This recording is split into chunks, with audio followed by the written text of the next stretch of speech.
أشهد أن لا إله إلا الله وحده لا شريك له وأشهد أن محمدا عبده ورسوله أما بعد فأعوذ بالله من الشيطان الرجيم بسم الله الرحمن الرحيم الحمد لله رب العالمين الرحمن الرحيم مالك يوم الدين إياك نعبد وإياك نستعين اهدنا الصراط المستقيم صراط الذين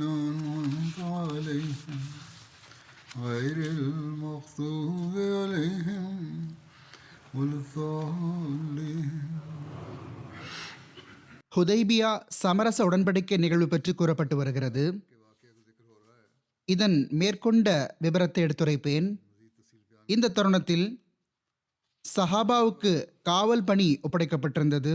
இது தொடர்பாக இவ்வாறு கூறப்படுகிறது. ஹஸ்ரத் ரசூலுல்லாஹ் ஸல்லல்லாஹு அலைஹி வஸல்லம் அவர்கள் தம் சஹாபாவுக்கு இரவு நேரத்தில் காவல் காக்குமாறு கட்டளையிட்டிருந்தார்கள். தினமும் காவல் காக்கப்பட்டு வந்தது.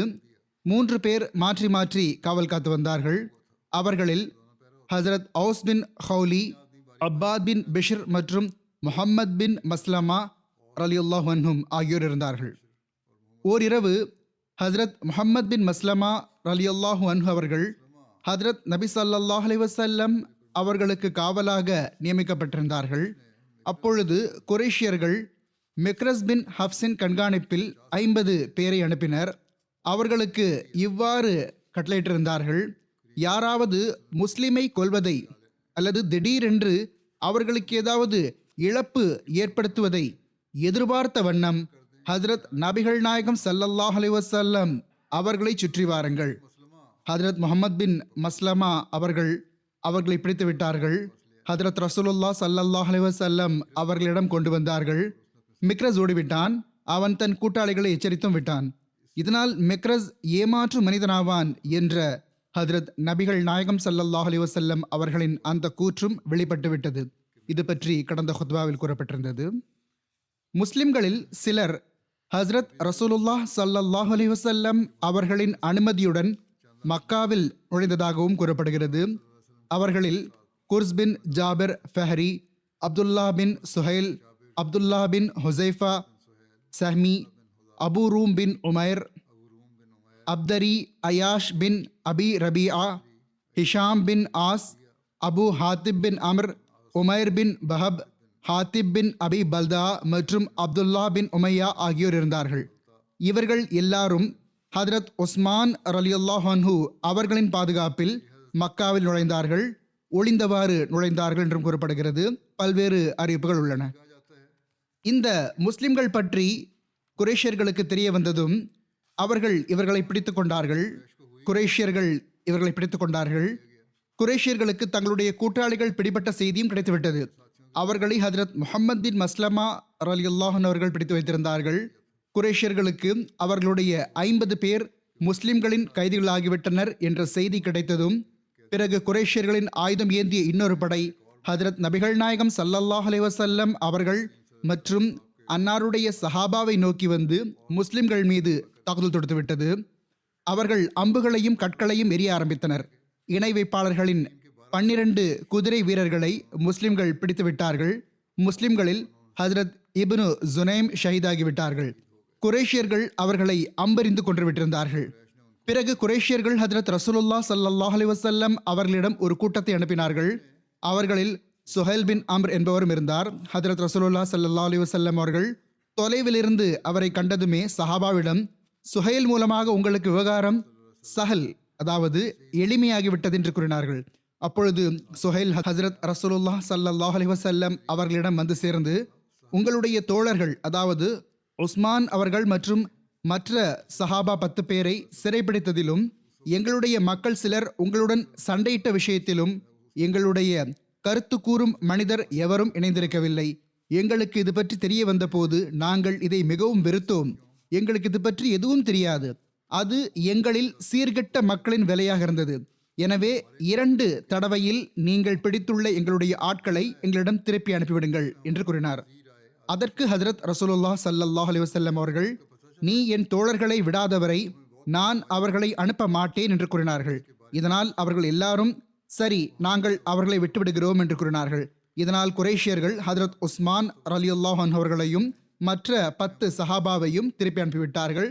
அப்பொழுது ஹஜ்ரத் ரசூலுல்லாஹ் ஸல்லல்லாஹு அலைஹி வஸல்லம் அவர்களும் அந்த ஆட்களை விட்டுவிட்டார்கள்.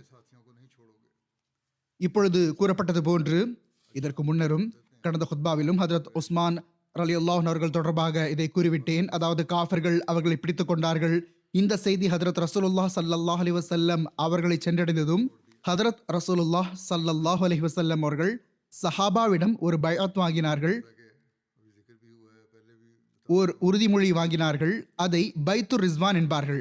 இதன் விபரம் பின்வருமாறு: குரேஷியர்களுக்கு ஹுதைபியாவின் இந்த பைஅத்தின் நிலை பற்றி தெரிய வந்தபோது அவர்கள் மிகவும் அச்சத்திற்குள்ளானார்கள். இந்த பைஅத் நடந்துவிட்டது. ஹஜ்ரத் ரசூலுல்லாஹ் ஸல்லல்லாஹு அலைஹி வஸல்லம் அவர்கள் முஸ்லிம்கள் அனைவரிடமும் ஓர் உறுதிமொழி வாங்கியுள்ளார்கள் என்பது அவர்களுக்கும் தெரிந்துவிட்டது. அவர்களுடைய கருத்து கூறும் மக்கள் இவ்வாறு ஆலோசனை கூறினார்கள்: சமரசம் செய்து கொள்வது பொருத்தமாக இருக்கும். அதாவது இந்த ஆண்டு இப்படி சமரசம் செய்து கொள்ள வேண்டும். இந்த ஆண்டு நீங்கள் திரும்பிச் செல்லுங்கள். அடுத்த ஆண்டு வந்து 3 நாள்கள் மக்காவில் தங்கலாம். ஆனால் உங்களிடம் பயண விலங்கில் வரும் ஒரு நபருக்கான அவசியமான ஆயுதங்கள், அதாவது உரைகளில் உள்ள வாள் மற்றும் அம்புக்கூடுகள் மட்டுமே இருக்க வேண்டும். அதை தவிர வேறு எதுவும் இருக்கக்கூடாது.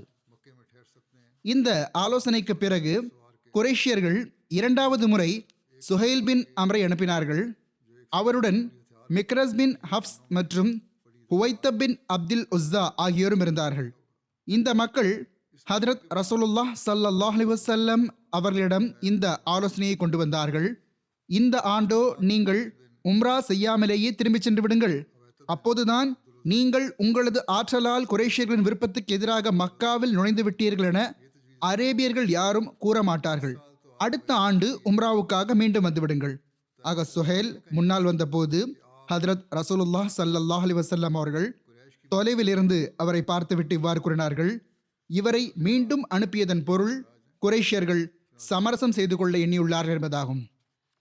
ஹுதைபியா தருணத்தில் நடந்த சமரசம் தொடர்பாக ஹஜ்ரத் மிர்சா பஷீர் அஹமத் சாஹிப் ரலியல்லாஹு அன்ஹு அவர்கள் இவ்வாறு எழுதியுள்ளார்கள்: சுஹைல் பின் அம்ர் ஹஜ்ரத் ரசூலுல்லாஹ் ஸல்லல்லாஹு அலைஹி வஸல்லம் அவர்களுக்கு முன்னால் வந்ததும் அன்னார் அவரை பார்த்ததுமே இவ்வாறு கூறினார்கள்: இது சுஹைல் ஆகும். இப்பொழுது இறைவன் நாடினால் விவகாரம் சஹல் ஆகிவிடும், அதாவது எளிமையாகிவிடும். எவ்வாறு இருப்பினும் சுஹைல் வந்தார். வந்தவுடனேயே ஹஜ்ரத் நபிகள் நாயகம் ஸல்லல்லாஹு அலைஹி வஸல்லம் அவர்களிடம், வாருங்கள், இப்பொழுது நீண்ட விவாதத்தை விட்டுவிடுங்கள், நாங்கள் உடன்படிக்கைக்கு ஆயத்தமாக உள்ளோம் என்று கூறினார். ஹஜ்ரத் நபிகள் நாயகம் ஸல்லல்லாஹு அலைஹி வஸல்லம் அவர்கள், நாங்களும் ஆயத்தமாக உள்ளோம் என்று கூறினார்கள். இவ்வாறு உரைத்தவாறு அன்னார் தம் செயலாளரை, அதாவது ஹஜ்ரத் அலி ரலியல்லாஹு அன்ஹு அவர்களை வரவழைத்தார்கள்.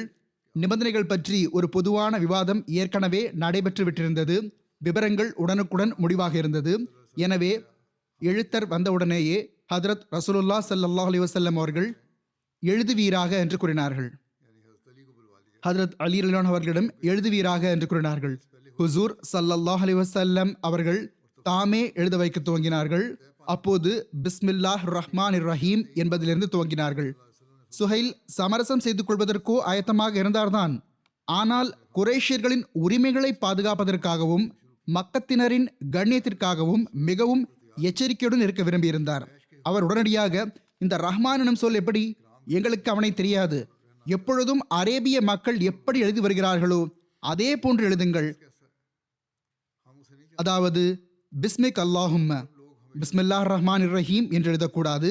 மாறாக பிஸ்மிக் அல்லாஹும்ம என்று எழுதுங்கள்.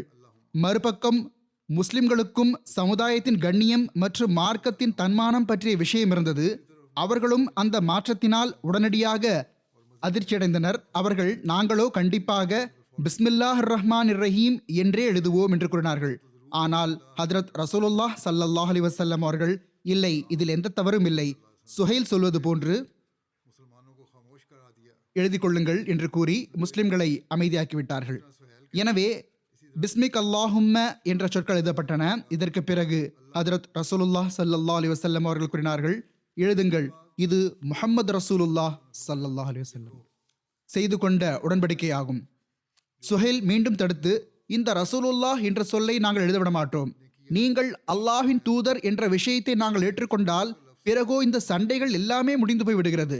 உங்களை தடுப்பதற்கும் உங்களை எதிர்ப்பதற்கும் எங்களுக்கு எந்த உரிமையும் இருக்காது.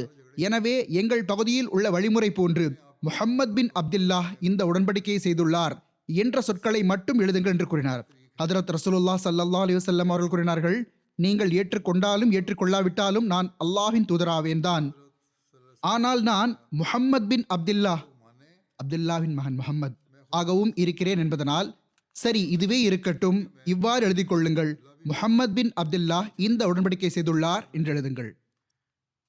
ஆனால் இதற்கிடையில் அன்னாருடைய எழுத்தர் ஹஜ்ரத் அலி ரலியல்லாஹு அவர்கள் உடன்படிக்கை மடலில் முஹம்மது ரசூலுல்லாஹ் என்ற சொற்களை எழுதிவிட்டிருந்தார்கள். அன்னார் ஹஜ்ரத் அலி ரலியல்லாஹு அவர்களிடம் முஹம்மது ரசூலுல்லாஹ் என்ற சொற்களை அழித்து விடுவீராக, அதற்கு பதிலாக முஹம்மத் பின் அப்துல்லாஹ் எனும் சொற்களை எழுதுவீராக என்று கூறினார்கள். ஆனால் அப்பொழுது உத்வேகத்தின் நிலை இருந்தது. ஹஜ்ரத் அலி ரலியல்லாஹு அவர்கள் தன்மானம் கொண்டவாறு, அல்லாஹ்வின் தூதர் அவர்களே ஸல்லல்லாஹு அலைஹி வஸல்லம், நானோ தங்கள் பெயர் பக்கத்திலிருந்து ரசூலுல்லாஹ் என்ற சொற்களை ஒருபோதும் அழிக்க மாட்டேன் என்று பணிவுடன் கூறினார்கள். அன்னார் அவர்களது மனக்குழப்ப நிலையை கண்டு, சரி நீர் அழிக்கவில்லை என்றால் என்னிடம் தருவீராக, நானே அழித்து விடுகிறேன் என்று கூறினார்கள். பிறகு அன்னார் உடன்படிக்கைக்கான காகிதத்தை அல்லது அது என்னவாக இருந்ததோ அதை கையில் வாங்கி ஹஜ்ரத் அலி ரலியல்லாஹு அவர்களிடம் அந்த சொற்கள் இருக்கும் இடத்தை கேட்டு ரசூலுல்லாஹ் என்ற சொற்களை தமது கையால் அழித்து விட்டார்கள். அதற்கு பதிலாக இப்னு அப்துல்லாஹ் என்ற சொற்களை எழுதிவிட்டார்கள். ஹஜ்ரத் மிர்சா பஷீர் அஹமத் சாஹிப் ரலியல்லாஹு அன்ஹு அவர்கள் இந்த விஷயத்தை தமது நூலில் இவ்வாறு எடுத்துரைக்கிறார்கள். இதற்கு பிறகு அன்னார் இவ்வாறு எழுத வைத்தார்கள், மக்கத்தினர் எங்களை பைத்துல்லாஹை வலம் வருவதை விட்டும் தடுக்கக்கூடாது என்பது உடன்படிக்கையாகும். சுஹைல் உடனடியாக கூறினார், இறைவன் மீது ஆணையாக இந்த ஆண்டோ இது ஒருபோதும் நடக்க முடியாது. இல்லையென்றால் அரேபியர்களிடத்தில் எங்கள் மூக்கறுபட்டு போகும். எனினும் அடுத்த ஆண்டு நீங்கள் எல்லாம் வந்து தவாப் செய்யலாம். அன்னார் கூறினார்கள், சரி இதை எழுதுங்கள்.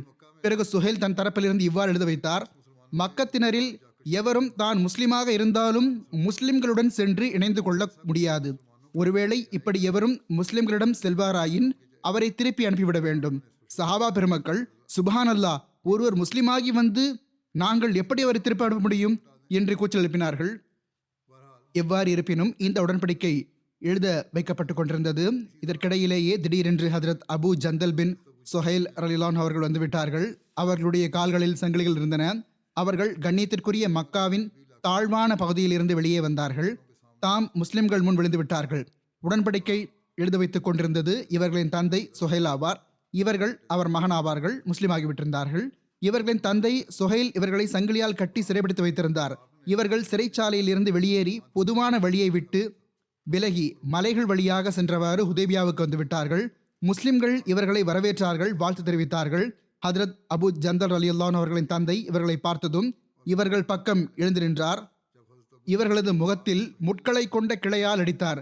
பிறகு சட்டை காலரை பிடித்துக் கொண்டார். பிறகு இவ்வாறு குரலானார், முஹம்மதே ஸல்லல்லாஹு அலைஹி வஸல்லம், எது தொடர்பாக நான் உங்களுடன் உடன்படிக்கை செய்தேனோ இது அந்த முதல் விவகாரமாகும். இப்பொழுது நீங்கள் இவனை திருப்பி அனுப்பிவிடுங்கள்.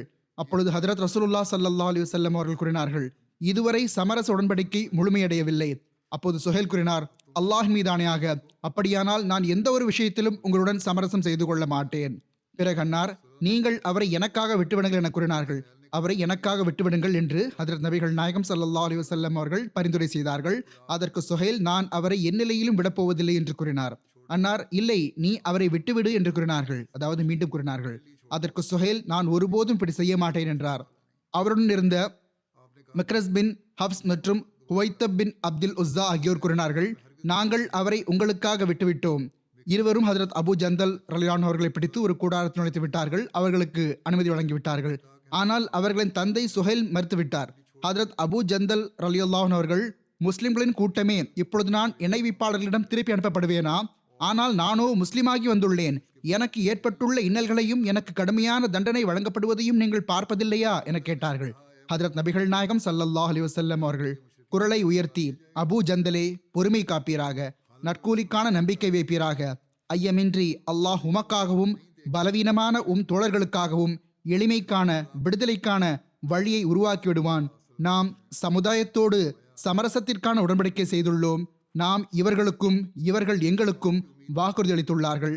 மேலும் நாம் ஏமாற்றக்கூடியவர்கள் அல்ல என்று கூறினார்கள். இந்த தருணத்தில் ஹதரத் உமர் ரலியல்லாஹு அவர்களுடைய உணர்ச்சி மிகுதி மற்றும் உத்வேகத்தை பற்றியும் குறிப்பு கிடைக்கிறது. இவ்வாறு எழுதப்பட்டுள்ளது: முஸ்லிம்களுக்கு இந்த நிபந்தனைகள் பிடிக்கவில்லை. அவர்கள் சினம் கொண்டார்கள். சுஹைல் இந்த நிபந்தனைகள் இல்லாமல் சமரசம் செய்து கொள்ள மறுத்துவிட்டார். அவர்கள் சமரசத்தை முடிவு செய்துவிட்ட பிறகு எழுதுவது பாக்கியிருந்தது. அப்பொழுது ஹதரத் உமர் பின் ஹத்தாப் ரலியல்லாஹு அவர்கள் ஹதரத் நபிகள் நாயகம் ஸல்லல்லாஹு அலைஹி வஸல்லம் அவர்களிடம் வந்தார்கள். மேலும் அல்லாஹ்வின் தூதர் அவர்களே ஸல்லல்லாஹு அலைஹி வஸல்லம், நாம் உண்மையில் நிலைத்திருக்கவில்லையா, அந்த காஃபிர்கள் பொய்யில் இருக்கவில்லையா என கேட்டார்கள். அதற்கு ஹதரத் நபிகள் நாயகம் ஸல்லல்லாஹு அலைஹி வஸல்லம் அவர்கள் ஏன் இல்லை என கூறினார்கள். ஹதரத் உமர் ரலியல்லாஹு அவர்கள், கொல்லப்பட்ட நம் மக்கள் சொர்க்கத்திலும் கொல்லப்பட்ட இவர்களின் மக்கள் நரகத்திலும் இல்லையா என கேட்டார்கள். அன்னார் ஏன் இல்லை என கூறினார்கள். ஹதரத் உமர் ரலியல்லாஹு அவர்கள், ஹுதைபியா நாளன்று நாம் சமரசம் செய்யும் போது நமது மார்க்கம் தொடர்பாக இத்தகைய இழிவை ஏன் பொறுத்துக் கொள்ள வேண்டும்? அல்லாஹ் நமக்கும் அவர்களுக்கும் இடையில் தீர்ப்பு வழங்கிவிடாதவரை நாம் இங்கிருந்து வெறுமனே திரும்பி சென்று விட வேண்டுமா? போரிடாமல் உரிமையை பெறாமல் சென்றுவிட வேண்டுமா என்று கேட்டார்கள். ஹதரத் ரசூலுல்லாஹ் ஸல்லல்லாஹு அலைஹி வஸல்லம் அவர்கள் கூறினார்கள், நான் அல்லாஹ்வின் அடியாரும் அவனுடைய தூதருமாவேன். நான் அவனுக்கு கட்டுப்படாமல் இருப்பதில்லை. அவன் என்னை ஒருபோதும் வீணடிக்க மாட்டான். அவன் எனக்கு உதவி புரியக்கூடியவனாவான். ஹதரத் உமர் பின் ஹத்தாப் ரலியல்லாஹு அவர்கள், நாம் அண்மையில் பைத்துல்லாஹுக்கு வருவோம், பைத்துல்லாஹை வலம் வருவோம் என்று தாங்கள் எங்களிடம் கூறவில்லையா என்று கேட்டார்கள். அதற்கு ஹதரத் நபிகள் நாயகம் ஸல்லல்லாஹு அலைஹி வஸல்லம் அவர்கள், ஏன் இல்லை, நான் உங்களிடம் நீங்கள் இந்த ஆண்டு வருவீர்கள் என்று கூறினேனா என கேட்டார்கள். அதற்கு ஹதரத் உமர் ரலியல்லாஹு அவர்கள் இல்லை என்று கூறினார்கள். பிறகு ஹுசூர் ஸல்லல்லாஹு அலைஹி வஸல்லம் அவர்கள், நீங்கள் பைத்துல்லாவுக்கு வருவீர்கள், அதை வலம் வருவீர்கள் என்று கூறினார்கள். பிறகு ஹதரத் உமர் ரலியல்லாஹு அவர்கள் சினங்கொண்ட நிலையில் ஹதரத் அபூபக்கர் அவர்களிடம் சென்றார்கள். அதாவது பொறுமை காக்கவில்லை. அவர்களிடம், அபூபக்கரே, அல்லாஹ்வின் நபியான இவர்கள் உண்மையில் நிலைத்திருக்கவில்லையா என கேட்டார்கள். ஹதரத் அபூபக்கர் அவர்கள் ஏன் இல்லை என கூறினார்கள்.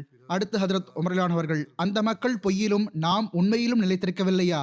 கொல்லப்பட்ட நம் மக்கள் சொர்க்கத்திற்கும் கொல்லப்பட்ட இவர்களின் மக்கள் நரகத்திற்கும் செல்ல மாட்டார்களா என கேட்டார்கள். ஹதரத் அபூபக்கர் அவர்கள் ஏன் இல்லை என கூறினார்கள். இதை கேட்ட ஹதரத் உமர் அவர்கள், பிறகு ஏன் நாம் நமது மார்க்கத்தில் பலவீனத்தை மேற்கொள்ள வேண்டும்? அல்லாஹ் நமக்கும் அவர்களுக்கும் இடையில் தீர்ப்பு வழங்காத நிலையில் நாம் ஏன் திரும்பி செல்ல வேண்டும் என்று கேட்டார்கள். அப்பொழுது ஹதரத் அபூபக்கர் அவர்கள், அன்னார் அல்லாஹ்வின் தூதராவார்கள், தம் இறைவனுக்கு கட்டுப்படாமல் இருக்க மாட்டார்கள். அல்லாஹ் ஹதரத் நபிகள் நாயகம் ஸல்லல்லாஹு அலைஹி வஸல்லம் அவர்களுக்கு உதவி புரியக்கூடியவனாவான். எனவே நீர் உம்மை, ஹதரத் உமர் அவர்களிடம் கூறினார்கள், நீர் உம்மை மரணிக்கும் வரை ஹதரத் நபிகள் நாயகம் ஸல்லல்லாஹு அலைஹி வஸல்லம் அவர்களுக்கு கட்டுப்படுதலோடு இணைத்து வைத்திருப்பீராக. அல்லாஹின் மீதானையாக அவர்கள் உண்மையில் நினைத்திருக்கிறார்கள் என்று கூறினார்கள். இன்னொரு அறிவிப்பில் இவ்வாறு வருகிறது, ஹதரத் அபூபக்கர் அவர்கள், அன்னார் அல்லாஹ்வின் தூதராவார்கள் என்று கூறினார்கள். பிறகு ஹதரத் உமர் அவர்கள், ஐயமின்றி முஹம்மது ஸல்லல்லாஹு அலைஹி வஸல்லம் அவர்கள் அல்லாஹ்வின் தூதராவார்கள் என்று நான் சாட்சி பகர்கின்றேன் என்று கூறினார்கள். பிறகு ஹதரத் உமர் அவர்கள், அன்னார் நாம் அண்மையில் பைத்துல்லாவுக்கு வருவோம், அதை வலம் வருவோம் என்று நம்மிடம் கூறவில்லையா என்று கேட்டார்கள். அதற்கு ஹதரத் அபூபக்கர் அவர்கள் பதிலளித்தவாறு, ஏன் இல்லை, ஹதரத் நபிகள் நாயகம் ஸல்லல்லாஹு அலைஹி வஸல்லம் அவர்கள் உமக்கு இந்த ஆண்டே வலம் வருவீர்கள் என்று கூறினார்களா என்று கேட்டார்கள். அதற்கு ஹதரத் உமர் அவர்கள் இல்லை என்று கூறினார்கள். அப்பொழுது ஹதரத் அபூபக்கர் அவர்கள், நீர் கண்டிப்பாக பைத்துல்லாவுக்கு சென்று அதை வலம் வருவீர் என்று கூறினார்கள். எவ்வாறு இருப்பினும் ஹதரத் உமர் அவர்களுக்கு இந்த நிபந்தனைகள் முற்றிலும் பிடிக்கவில்லை. புகாரியில் இவ்வாறு கூறப்பட்டுள்ளது, ஹதரத் உமர் அவர்கள் இவ்வாறு கூறினார்கள், அல்லாஹின் மீதானையாக நான் இஸ்லாத்தை ஏற்றுக்கொண்டதிலிருந்து ஹுதைபியா நாளை தவிர ஒருபோதும் ஐயம் கொள்ளவில்லை. மேலும் ஹதரத் ரசூலுல்லாஹ் ஸல்லல்லாஹு அலைஹி வஸல்லம் அவர்களின் பேச்சுக்கு பதிலளித்துக் கொண்டே இருந்தேன். அதாவது ஒருபோதும் நான் முன்னால் இருந்து பேசியதில்லை, ஆனால் அப்பொழுது பதில் பேசிக் கொண்டிருந்தேன். ஹதரத் அபு உபைதா பின் ஜர்ராஹ் ரலியல்லாஹு அவர்கள் கூறினார்கள், ஹத்தாபின் மகனே, நீர் ஹதரத் ரசூலுல்லாஹ் ஸல்லல்லாஹு அலைஹி வஸல்லம் அவர்கள் கூறுவதை ஏன் கேட்பதில்லை? நீர் ஷைத்தானிடமிருந்து அல்லாஹ்விடம் பாதுகாப்பு தேடுவீராக, மேலும் உமது கருத்தை சரியாக்கிக் கொள்வீராக. ஹதரத் உமர் அவர்கள் கூறினார்கள், பிறகு நான் அல்லாஹ்விடம் பாதுகாப்பு தேடத் துவங்கினேன்.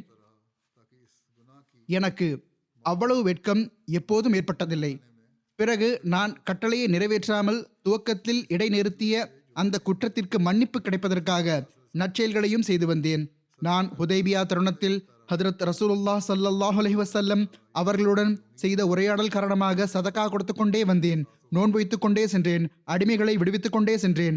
எதுவரை என்றால் இப்பொழுது நன்மை ஆகிவிட்டது என்ற நம்பிக்கை எனக்கு வந்துவிட்டது. அதாவது இப்பொழுது அல்லாஹ் மன்னித்து விடுவான் என்ற உணர்வு ஏற்பட்டது. ஹதரத் முஸ்லிம் மவ்ஊத் ரலியல்லாஹு அன்ஹு அவர்களும் இந்த நிகழ்வை இவ்வாறு எடுத்துக் கூறியிருக்கிறார்கள். ஒருமுறை ஹதரத் நபிகள் நாயகம் ஸல்லல்லாஹு அலைஹி வஸல்லம் அவர்கள் சஹாபா பெருமக்களை பார்த்து, நான் உங்களுக்கு பல கட்டளைகள் இட்டுள்ளேன், ஆனால் நான் உங்களில் களப்பற்ற மக்களுக்குள்ளும் சில வேளை எதிர்க்கும் உணர்வை பார்த்திருக்கிறேன். ஆனால் அபுபக்கரிடம் நான் இந்த உணர்வை ஒருபோதும் பார்த்ததில்லை. ஹதரத் அபுபக்கர் ரலியல்லாஹு அன்ஹு அவர்களின் பண்பாக இதை கூறினார்கள். பிடித்திருந்தாலும் பிடிக்காவிட்டாலும் அவர்கள் ஒருபோதும் நான் கூறியதை மறுத்ததில்லை.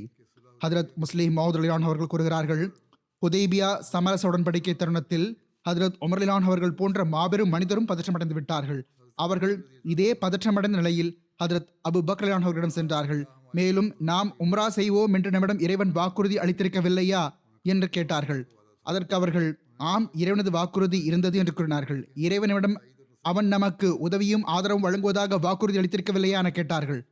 ஹதரத் அபூபக்கர் ரலியல்லாஹு அன்ஹு அவர்கள் ஆமாம் இருந்தது என்று கூறினார்கள். பிறகு அவர்கள், நாம் உம்ரா செய்தோமா என்று கேட்டார்கள். அதற்கு ஹதரத் அபூபக்கர் ரலியல்லாஹு அன்ஹு அவர்கள், உமர், நாம் இந்த ஆண்டே உம்ரா செய்வோம் என்று அல்லாஹ் எப்பொழுது கூறினான் என்று கேட்டார்கள். பிறகு அவர்கள், நமக்கு வெற்றியும் உதவியும் கிடைத்ததா என்று கேட்டார்கள். அதற்கு ஹதரத் அபூபக்கர் ரலியல்லாஹு அன்ஹு அவர்கள், வெற்றி மற்றும் உதவிக்கான பொருளை அல்லாஹும் அவனது தூதரும் நம்மை விட சிறப்பாக அறிவார்கள் என்று கூறினார்கள். ஆனால் அந்த பதிலால் ஹதரத் உமர் ரலியல்லாஹு அன்ஹு அவர்களுக்கு திருப்தி கிடைக்கவில்லை. அவர்கள் இதே பதற்றமான நிலையில் ஹதரத் நபி ஸல்லல்லாஹு அலைஹி வஸல்லம் அவர்களிடம் சென்றார்கள்.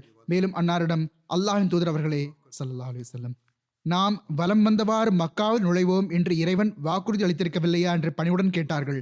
அதற்கு ஹுசூர் ஸல்லல்லாஹு அலைஹி வஸல்லம் அவர்கள் ஆமாம் என்று கூறினார்கள். அவர்கள், நாம் இறைவனின் ஜமாத் இல்லையா, இறைவன் நமக்கு வெற்றி மற்றும் உதவிக்கான வாக்குறுதி அளித்திருக்கவில்லையா என கேட்டார்கள். அதற்கு ஹுசூர் ஸல்லல்லாஹு அலைஹி வஸல்லம் அவர்கள் ஆமாம் இருந்தது என்று கூறினார்கள். ஹஜ்ரத் உமர் ரலியல்லாஹு அன்ஹு அவர்கள், அல்லாஹ்வின் தூதர் அவர்களே ஸல்லல்லாஹு அலைஹி வஸல்லம், நாம் உம்ரா செய்தோமா என்று கேட்டார்கள். அன்னார், நாம் இந்த ஆண்டே உம்ரா செய்வோம் என்று அல்லாஹ் எப்பொழுது கூறினான்? இந்த ஆண்டு உம்ரா நடைபெறும் என்றோ நான் நினைத்திருந்தேன், இறைவனோ நேரம் எதுவும் நிர்ணயித்து கூறியிருக்கவில்லையே.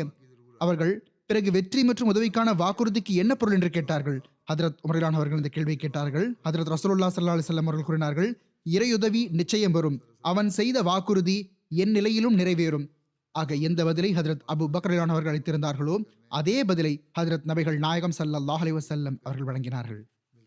ஹதரத் உமர் ரலியல்லாஹு அன்ஹு அவர்கள் தொடர்பாக ஹதரத் நபிகள் நாயகம் ஸல்லல்லாஹு அலைஹி வஸல்லம் அவர்களிடம் சென்று தம்முடைய உணர்வுகளை வெளிப்படுத்தியது மற்றும் ஹதரத் அபூபக்கர் ரலியல்லாஹு அன்ஹு அவர்களிடம் சென்று இதே விஷயத்தை பேசியதாக பல்வேறு அறிவிப்புகள் கிடைக்கின்றன.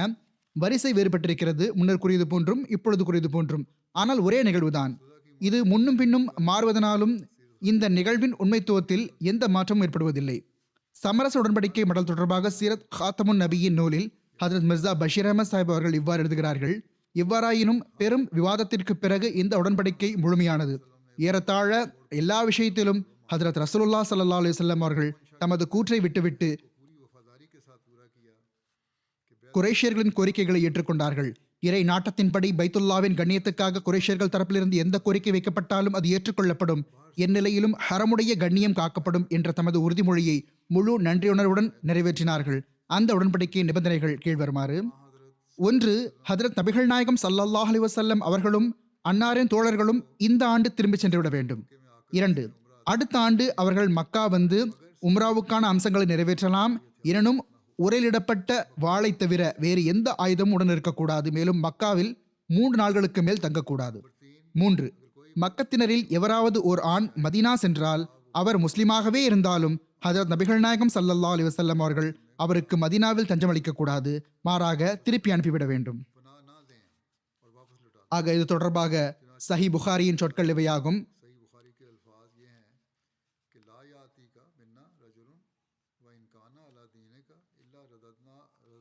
பொருள்: எங்களில் எவராவது ஓர் ஆண் தங்களிடம் வந்தால் நீங்கள் அவரை திருப்பி அனுப்பிவிட வேண்டும். ஆனால் எவராவது ஒரு முஸ்லிம் மதீனாவை விட்டுவிட்டு மக்காவுக்கு வந்துவிட்டால் அவரை திருப்பி அனுப்பப்பட மாட்டாது. ஒருவர் முஸ்லிமாகி மதீனாவுக்கு சென்றால் அவர் திருப்பி அனுப்பப்பட வேண்டும். ஆனால் முஸ்லிம் ஒருவர் எப்படியாவது மக்காவுக்கு வந்துவிட்டால் அவர் பிடிக்கப்பட்டால் அவர் திருப்பி அனுப்பப்பட மாட்டார் என்ற தமது நிபந்தனையை அவர்கள் ஒப்புக்கொள்ள வைத்து விட்டார்கள். ஓர் அறிவிப்பில் இவ்வாறு உள்ளது: மக்கத்தினரில் ஒருவர் தமது வலி, அதாவது காப்பாளரின் அனுமதியின்றி மதீனாவுக்கு வந்துவிட்டால் அவர் திருப்பி அனுப்பப்பட வேண்டும். 4. அரபு கோத்திரங்களில் எவர் வேண்டுமானாலும் முஸ்லிம்களின் தோழமை கோத்திரமாகலாம், எவர் வேண்டுமானாலும் மக்கத்தினரின் தோழமை கோத்திரமாகலாம். 5வது நிபந்தனையாக இருந்தது என்னவென்றால், இந்த உடன்படிக்கை இப்பொழுதுக்கு 10 ஆண்டுகள் வரைக்குமாக இருக்கும். மேலும் இந்த காலகட்டத்தில் குறைஷியர்களுக்கும் முஸ்லிம்களுக்கும் இடையில் போர் நிறுத்தம் இருக்கும். ஹுதைபியா சமரச உடன்படிக்கையின் சாட்சிகள் பற்றி இவ்வாறு விளக்கம் வருகின்றது. இந்த உடன்படிக்கைக்கு 2 பிரதிகள் எடுக்கப்பட்டன. சாட்சிகளாக இரு தரப்பின் பல்வேறு கண்ணியத்திற்குரியவர்கள் அவற்றில் கையொப்பம் பதிந்தனர். முஸ்லிம்கள் தரப்பிலிருந்து கையொப்பமிட்டவர்களில் ஹஜரத் அபுபக்கர் அவர்கள், ஹஜரத் உமர் அவர்கள், ஹஜரத் உஸ்மான் அவர்கள். அவர்கள் அந்த நேரம் வரை மக்காவிலிருந்து திரும்பி வந்துவிட்டிருந்தார்கள்.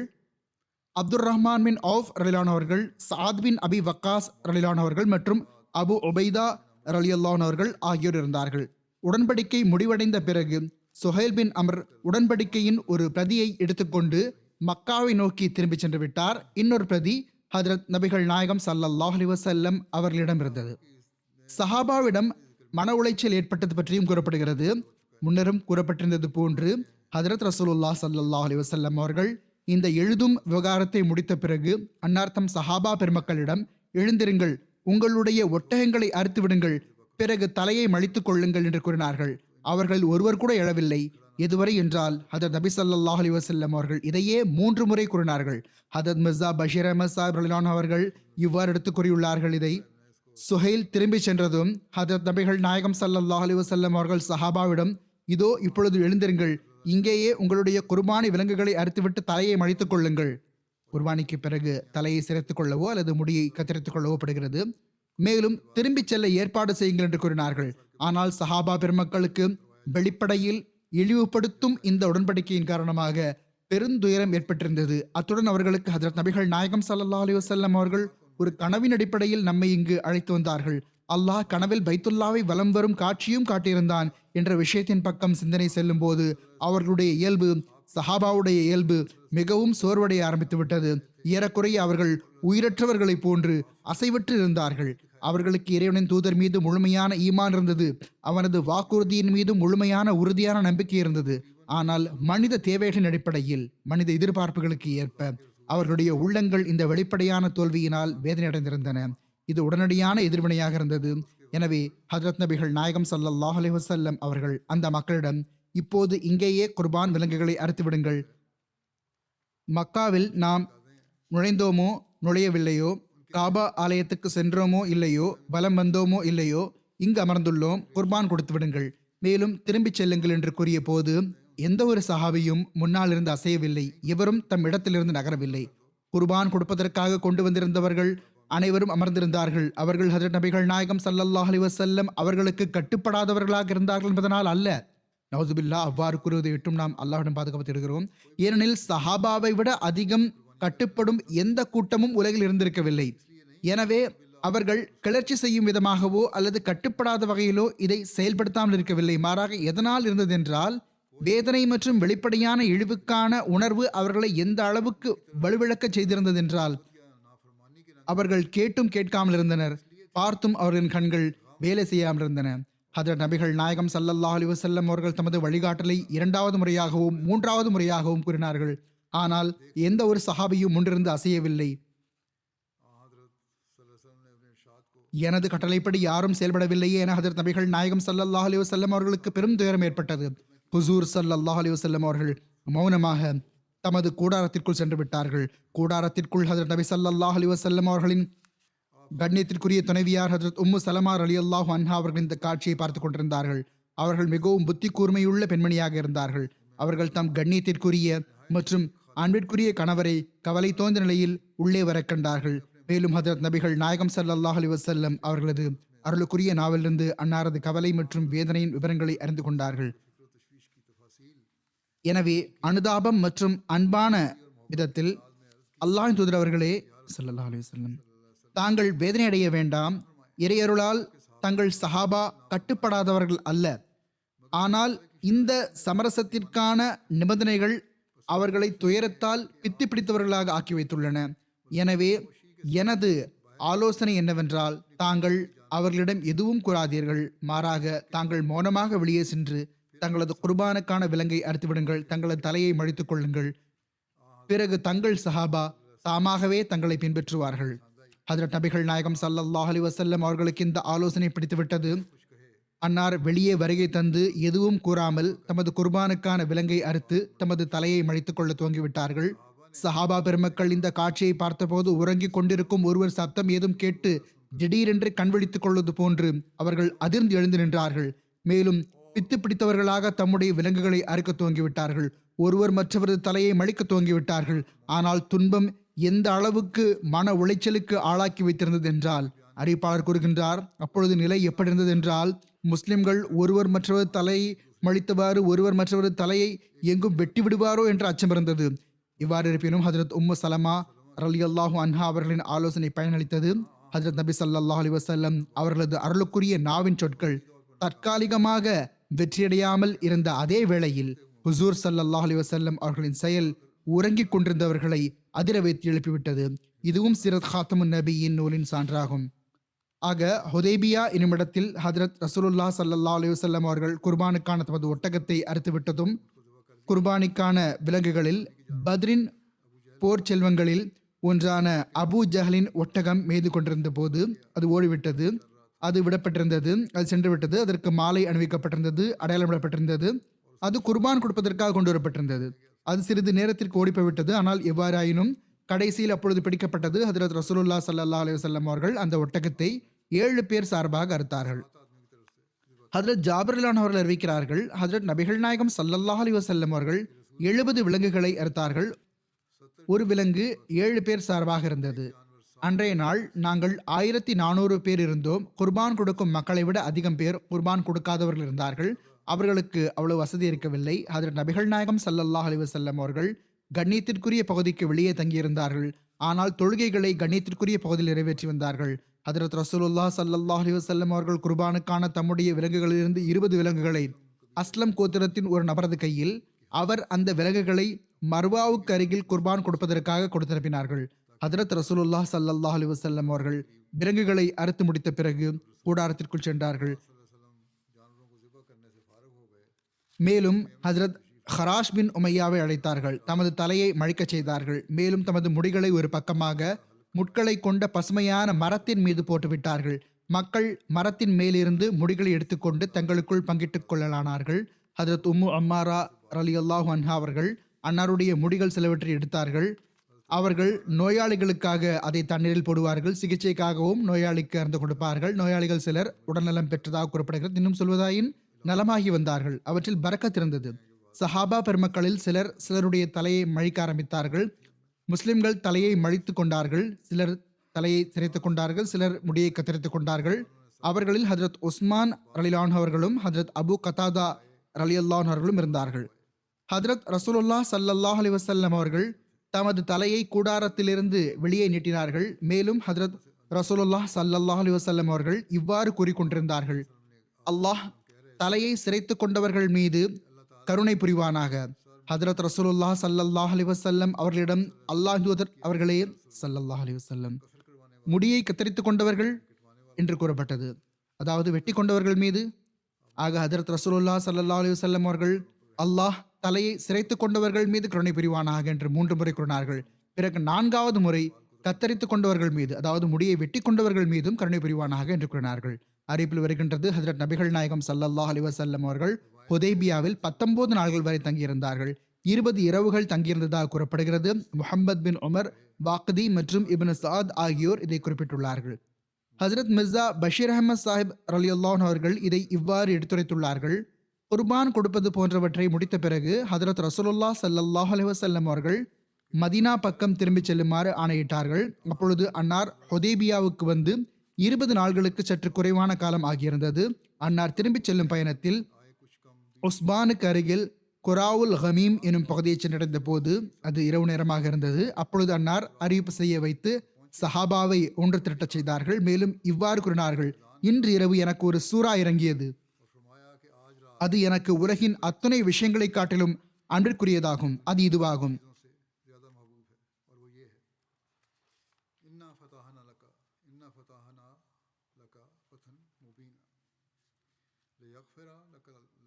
يغفر لك الله ما تقدم من ذنبك وما تأخر ويتم نعمته عليك ويهديك صراطا مستقيما وينصرك الله نصرا عزيزا. இவை சூரா ஃபத்ஹின் 2 முதல் 4 வரையிலான வசனங்களாகும். பிறகு 28வது வசனமும் இது தொடர்பாக இவ்வாறு இருக்கிறது.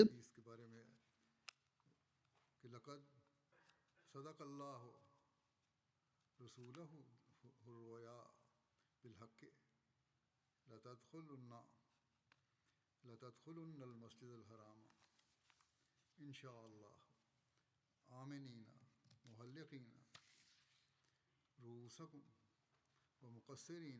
அதாவது தூதரே, நிச்சயமாக நாம் உமக்கு மிக தெளிவான ஒரு வெற்றியினை வழங்கியுள்ளோம். இதன் விளைவாக அவர்கள் உமக்கு செய்த சென்றகால பாவங்களையும் எதிர்காலத்தில் செய்யவிருக்கின்ற தவறுகளையும் அல்லாஹ் உமக்காக மூடி மறைத்து விடுவான். மேலும் உமக்கு தன் அருளை முழுமைப்படுத்தி உமக்கு வெற்றிக்கான நேரான வழியினை காட்டுவான். மேலும் அல்லாஹ் உமக்கு வல்லமை மிகு உதவியை செய்வான். உண்மை என்னவென்றால் அல்லாஹ் தன் தூதருக்கு அவர் கண்ட அக்கனவை முற்றிலும் உண்மையோடு நிறைவேற்றினான். அல்லாஹ் விரும்பினால் நிச்சயமாக நீங்கள் அமைதியுடனும், உங்கள் சிலர் தங்கள் தலைகளை சிரைத்து கொண்டவர்களாகவும் மற்றும் சிலர் தங்கள் முடிகளை கத்தரித்து கொண்டவர்களாகவும் புனித பள்ளியில் நுழைவீர்கள். நீங்கள் எவருக்கும் அஞ்ச மாட்டீர்கள். அதாவது நீங்கள் இந்த ஆண்டு மக்காவில் நுழைந்து விட்டிருந்தால் இந்த நுழைதல் அமைதியுடன் இருந்திருக்காது. மாறாக போர் மற்றும் இரத்தம் சிந்துவதோடு நுழைதலாக இருந்திருக்கும். ஆனால் இறைவன் கனவில் அமைதியுடன் நுழைவதை காட்டியிருந்தான். எனவே இறைவன் இவ்வாண்டு உடன்படிக்கையின் விளைவாக அமைதிக்கான சூழலை உருவாக்கிவிட்டான். மேலும் இப்பொழுது அண்மையில் நீங்கள் இறைவன் காட்டிய கனவுக்கு ஏற்ப அமைதியுடன் புனித பள்ளியில் நுழைவீர்கள். ஆக அவ்வாறே நடந்தது. ஹஜ்ரத் ரசூலுல்லாஹ் ஸல்லல்லாஹு அலைஹி வஸல்லம் அவர்கள் இந்த வசனங்களை சஹாபாவுக்கு ஓதி காட்டிய போது அப்பொழுது வரை சில சஹாபாவின் உள்ளத்தில் ஹுதைபியா சமரச உடன்படிக்கையின் கசப்பு எஞ்சியிருந்ததனால் அவர்கள் வெளிப்படையில் நாம் தோல்வியடைந்து திரும்பிச் செல்கிறோம், இறைவன் நமக்கு வெற்றிக்கான நற்செய்தியை கூறுகிறானே என்று வியப்படைந்தார்கள். எதுவரை என்றால் அவசரக்காரர்களாக இருந்த சஹாபா சிலர் நாம் பைத்துல்லாவை வலம் வராமல் இழப்பிற்குரியவர்களாக திரும்பி செல்கின்ற இதுதான் வெற்றியா போன்ற சொற்களையும் கூறினார்கள். ஹஜ்ரத் ரசூலுல்லாஹ் ஸல்லல்லாஹு அலைஹி வஸல்லம் அவர்கள் வரை இந்த விஷயம் எட்டிய போது அன்னார் மிகவும் அதிருப்தியை வெளிப்படுத்தினார்கள். ஒரு சுருக்கமான உரையில் உத்வேகத்துடன் இவ்வாறு கூறினார்கள்: இது முற்றிலும் பொருளற்ற ஆட்சேபனையாகும். ஏனெனில் ஆழ்ந்து கவனம் செலுத்தினால் உண்மையிலேயே ஹுதைபியா சமரச உடன்படிக்கை நமக்கு ஒரு மாபெரும் வெற்றியாகும். அன்னார் கூறினார்கள், நமக்கு எதிராக போர்க்களத்தில் இறங்கியிருந்த குறைஷியர்கள் தாமே போரை கைவிட்டுவிட்டு அமைதிக்கான உடன்படிக்கை செய்து கொண்டார்கள். மேலும் அடுத்த ஆண்டு நமக்காக மக்காவின் கதவுகளை திறந்து விடுவதற்கான வாக்குறுதி அளித்துள்ளார்கள். நாம் அமைதியுடனும் நிம்மதியாகவும் மக்கத்தினரின் குழப்பமூட்டுதலிலிருந்து பாதுகாப்பாக இருந்த வண்ணம் எதிர்கால வெற்றிகளின் நறுமணத்தை நுகர்ந்தவாறு திரும்பிச் செல்கிறோம். எனவே நிச்சயமாக இது ஒரு மகத்துவமிக்க வெற்றியாகும். இதே குறைஷியர்கள் உஹது மற்றும் அகல் ஆகிய போர்களில் எப்படி உங்களுக்கு எதிராக படையெடுத்து வந்தார்கள் என்ற அந்த காட்சிகளை நீங்கள் மறந்துவிட்டீர்களா? இந்த களம் விரிவாக இருந்தும் உங்களுக்கு குறுகலாகி விட்டிருந்தது. உங்களுடைய கண்கள் திறந்த வண்ணம் இருந்து விட்டன. துக்கம் தொண்டையை அடைத்திருந்தது. ஆனால் இன்று இதே குறைஷியர்கள் உங்களுடன் அமைதி மற்றும் சமரசத்திற்கான உடன்படிக்கை செய்கிறார்கள். சஹாபா பெருமக்கள், அல்லாஹ்வின் தூதர் அவர்களே ஸல்லல்லாஹு அலைஹி வஸல்லம், நாங்கள் புரிந்து கொண்டோம். தங்களது பார்வை சென்ற இடம் வரை எங்களுடைய பார்வைகள் சென்றடைவதில்லை. ஆனால் உண்மையிலேயே இந்த உடன்படிக்கை நமக்கு ஒரு மாபெரும் வெற்றியாகும் என்பதை இப்பொழுது நாங்கள் புரிந்து கொண்டோம். ஹஜ்ரத் வாக்களிக்கப்பட்ட மஸீஹ் அலைஹிஸ்ஸலாம் அவர்கள் கூறுகிறார்கள், ஹுதைபியா நிகழ்வுக்கு மேலான இறைவன் தெளிவான வெற்றி என்று பெயரிட்டுள்ளான். மேலும் இன்னா ஃபதஹ்னா லக ஃபத்ஹம் முபீனா என்று கூறியுள்ளான். அந்த வெற்றி பெரும்பாலான சஹாபாவுக்கும் மறைவாக இருந்தது. இன்னும் சொல்வதாயின் சில நயவஞ்சகர்கள் மார்க்கத்தை விட்டு செல்வதற்கு காரணமாக அமைந்தது. ஆனால் உண்மையில் அது தெளிவான வெற்றியாக இருந்தது. அதில் முன்வந்த விஷயங்கள் ஆழ்ந்து தொலைநோக்கு பார்வையுடன் பார்க்க வேண்டியவையாக இருந்தன. அல்லாமா பலாசரி இவ்வாறு எழுதுகிறார்: சமரசத்திற்கு பல விளைவுகளும் கனிகளும் வெளிப்பட்டன. இறுதியில் கண்ணியத்திற்குரிய மக்கா மாநகரம் வெற்றி கொள்ளப்பட்டது. மக்கத்தினர் அனைவரும் இஸ்லாத்தில் நுழைந்து விட்டார்கள். மக்கள் கூட்டமாக இஸ்லாத்தில் நுழைய துவங்கினார்கள். அதற்கு காரணம், இந்த சமரசத்துக்கு முன்பு மக்கள் ஒருவரை ஒருவர் சந்திக்க முடியாமல் இருந்தது. அவர்களுக்கு முன்பு ஹஜ்ரத் ரசூலுல்லாஹ் ஸல்லல்லாஹு அலைஹி வஸல்லம் அவர்களை பற்றிய விஷயம் வெளிப்படையாக இருக்கவில்லை. தெளிவாக அன்னாருடைய நிலைகளை எடுத்துரைக்கக்கூடிய நபர் எவரும் அவர்களிடத்தில் வந்ததில்லை. ஹுதைபியா சமரச உடன்படிக்கை செய்யப்பட்டதும் மக்கள் ஒருவர் மற்றவரை சந்தித்துக் கொண்டார்கள். இணை வைப்பாளர்கள் மதீனாவுக்கு வந்தார்கள். முஸ்லிம்கள் மக்காவுக்கு சென்றார்கள். அவர்கள் தம் வீட்டு மக்கள், நண்பர்கள் மற்றும் நலம் விரும்பிகளை சந்தித்தார்கள். அவர்களிடமிருந்து கணித்திற்குரிய தூதர் ஸல்லல்லாஹு அலைஹி வஸல்லம் அவர்களின் வழிகாட்டல்கள் மற்றும் அற்புதங்கள் பற்றி கேட்டறிந்தார்கள். நபித்துவத்தின் அடையாளங்களை அறிந்தார்கள். அன்னாருடைய அழகிய வாழ்க்கை வரலாறு மற்றும் அழகிய முன்மாதிரியை பற்றி தெரிந்து கொண்டார்கள். பல விஷயங்களை கண்களால் கண்டார்கள். அவர்களது உள்ளங்கள் ஈமான் பக்கம் சாய்ந்தன. எதுவரை என்றால் பல மக்கள் ஈமான் கொள்வதில் விரைந்தார்கள். ஹுதைபியா சமரச உடன்படிக்கைக்கும் மக்கா வெற்றிக்கும் நடுவில் இஸ்லாத்தை ஏற்றார்கள். மற்றவர்களுக்கு இஸ்லாத்தின் பக்கம் ஆர்வம் பிறந்துவிட்டிருந்தது. எதுவரை என்றால் மக்கா வெற்றி என்று அனைவரும் ஈமான் கொண்டார்கள். அரேபியர்கள் குரேஷியர்கள் இஸ்லாத்தை ஏற்பதற்காகத்தான் காத்து கொண்டிருந்தார்கள். குரேஷியர்கள் ஈமான் கொண்டதும் அரேபியா முழுவதும் ஈமான் கொண்டது.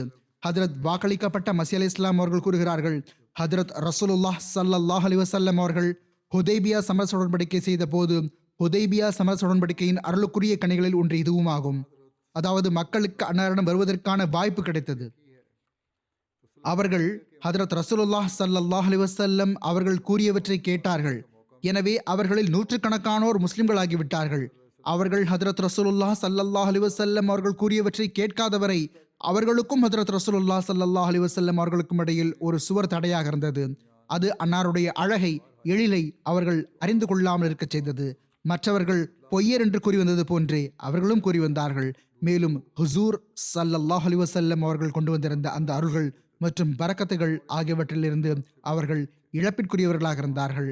காரணம், தொலைவில் இருந்தார்கள். ஆனால் அந்த திரை அகன்றதும் அருகில் வந்து கண்டதும் கேட்டதும் அந்த இழப்பிற்குரிய நிலை இருக்கவில்லை. மேலும் நட்பேறு பெற்றவர்களின் குழுவில் இணைந்து விட்டார்கள். மற்றவை இனி எடுத்துரைக்கப்படும் இன்ஷா அல்லாஹ்.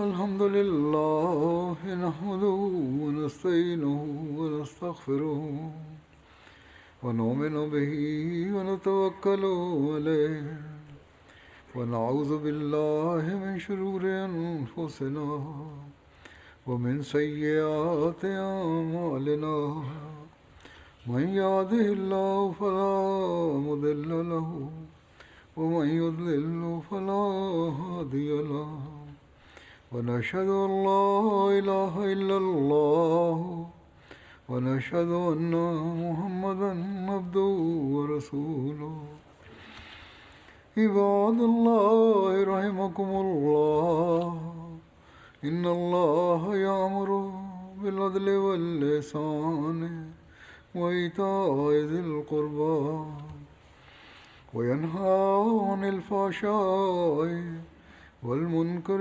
والبغي يعظكم لعلكم تذكرون واذكروا الله يذكركم وادعوه يستجب لكم ولذكر الله أكبر.